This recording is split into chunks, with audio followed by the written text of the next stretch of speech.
नमस्ते। धेरैको मनमा एउटा प्रश्न हुन सक्छ, आफूले गरिरहेको आध्यात्मिक अभ्यासले साँच्चै काम गरिरहेको छ कि छैन भनेर कसरी थाहा पाउने? आज हामी यही प्रश्नको उत्तर खोज्नेछौं। हो, यो प्रश्न लगभग हरेक साधकको मनमा उठ्छ र यसको उत्तर खोज्नको लागि हामी आज 19औं शताब्दीका एक महान सन्त स्वामी रामकृष्ण परमहंसको जीवनमा डुबुल्की मार्नेछौं। उहाँले अनुभव गर्नुभएका कुराहरू नै हाम्रो लागि मार्गदर्शक बन्नेछन्। जब ईश्वरलाई पाउने भोक त्यो तिर्खा एकदमै गहिरो हुन्छ नि, तब हाम्रो यो शरीर केवल हाड र मासुको डल्लो मात्र रहँदैन। यो त एक किसिमको एन्टेना जस्तै बन्छ, जसले दैवीय शक्तिलाई ग्रहण गर्न थाल्छ। र जब यस्तो हुन्छ, शरीरले केही अचम्मका संकेतहरू दिन थाल्छ। रामकृष्ण परमहंस भन्नुहुन्छ नि, भक्ति त पानीबाट बाहिर निकालेको माछाको छटपटी जस्तो हुनुपर्छ। सोच्नुस् त कति गहिरो कुरा। यो कुनै सामान्य इच्छा वा चाहना होइन, यो त आत्माको चित्कार हो। यस्तो तीव्र चाहना भएपछि मात्रै ती संकेतहरू देखिन थाल्छन्। यो शरीरसँग सम्बन्धित छ। शरीरमा अचानक बिना कुनै कारण केही अनौठो अनुभवहरू हुन थाल्छन्। खासमा यो पहिलो संकेत तब देखिन्छ जब हाम्रो भित्रको जीवनशक्ति, जसलाई प्राण भनिन्छ, त्यो माथितिर बहन थाल्छ। यो बाहिरबाट आएको होइन है, यो त भित्रैबाट उठेको जागरण हो। जस्तै मेरुदण्डको तल्लो भागमा कमिला हिँडे जस्तो सररर हुनु, या चिसो नहुँदा पनि अचानक काँडा उम्रिनु, कहिलेकाहीँ त टाउकोको माथिल्लो भागमा केही चुम्बकीय चीजले थिचे जस्तो भारी महसुस हुन्छ। रामकृष्ण परमहंसले त यतिसम्म अनुभव गर्नुभयो कि गहिरो ध्यानमा उहाँका नसाहरू नै माथितिर तानिन्थे। यी सबै संकेतहरूले वास्तवमा एउटै कुरातिर इशारा गर्छन्। त्यो हो कुण्डलिनी शक्तिको जागरण। सरल भाषामा भन्दा यो हाम्रो शरीरभित्र लुकेर बसेको एक दिव्य ऊर्जाको स्रोत हो। जब यो शक्ति जाग्छ, तब आध्यात्मिक यात्राले, भनौं न, एउटा रकेटको गति लिन्छ। पहिलो संकेत त भयो शरीरको। अब दोस्रो संकेत मुटु र भावनासँग जोडिएको छ। कल्पना गर्नुहोस् त, कुनै दुःख छैन, कुनै पीडा छैन, तर आँखाबाट आँसुको भल बगिरहेको छ। यो कस्तो आँसु होला? यो खुशीको, प्रेमको, आनन्दको आँसु हो। शास्त्रहरूले यसलाई भाव समाधिको सुरुवात भन्छन्।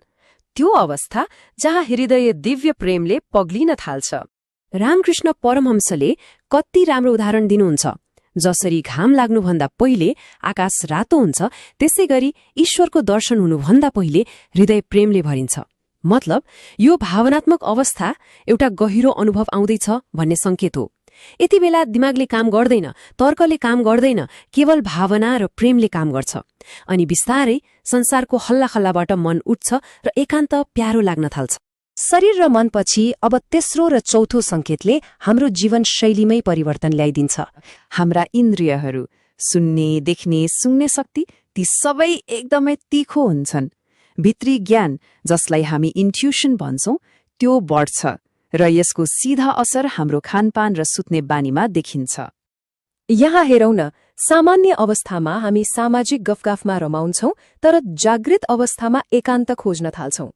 हिजो मनपर्ने खानेकुरा आज देख्ने मन नलाग्न सक्छ। शरीरले आफै सात्विक भोजन खोज्न थाल्छ, किनभने अब शरीरलाई स्थूल खानाभन्दा सूक्ष्म ऊर्जाको भोक लाग्न थाल्छ। अनि अर्को अचम्मको कुरा हो नि, निद्रा, खास गरी ब्रह्म मुहुर्तमा। यो समयमा आँखा खुल्नुको पनि एउटा विशेष अर्थ छ। यदि बिना कुनै अलार्म हरेक दिन ठिक यही समयमा आँखा खुल्न थाल्यो भने यसलाई सामान्य मानिदैन। यो एउटा संकेत हो, एउटा निम्तो हो। भनिन्छ यो समयमा ब्रह्माण्डको ऊर्जा सबैभन्दा शक्तिशाली हुन्छ र त्यो दैवीय शक्तिले नै साधकलाई उठ, यो ऊर्जा ग्रहण गर भनेर बोलाइरहेको हुन्छ। अब आउँछ पाँचौं संकेत। यो सबैभन्दा गहिरो, सबैभन्दा दुर्लभ र भनौं न, यो आध्यात्मिक जागरणको अन्तिम शिखर हो। रामकृष्ण परमहंसको एउटा भनाइ छ, जब म मर्छ तब हरि मिल्छ। यो भनाइले नै पाँचौं संकेतको पूरा सार बताउँछ। त्यो हो अहंकारको विलय, म भन्ने भावको अन्त्य। यो कसरी हुन्छ त? पहिलो चरणमा म र अरू भन्ने भेद नै मेटिन्छ। दोस्रो चरणमा हरेक व्यक्ति, हरेक वस्तु, चाहे त्यो कमिला होस् वा ढुङ्गा, सबैमा त्यही एउटै ईश्वर देखिन थाल्छ। अनि तेस्रो चरणमा त्यो व्यक्ति आफै अरूको लागि शान्ति र प्रकाशको स्रोत बन्छ। घृणा, रिस, द्वेष, यी सबै भावनाहरू बिलाएर जान्छन्। तर एउटा कुरा के बुझ्नुपर्छ भने यी सबै संकेतहरू कुनै जादु जस्तो रातारात देखा पर्ने होइनन्। यो त एउटा लामो र क्रमिक प्रक्रिया हो। हाम्रो पुरानो उखान छ नि, सहज पके सो मिठा होए, अर्थात् जे कुरा बिस्तारै पाक्छ त्यो नै मिठो हुन्छ। आध्यात्मिक यात्रामा पनि हतार होइन, धैर्य र शुद्ध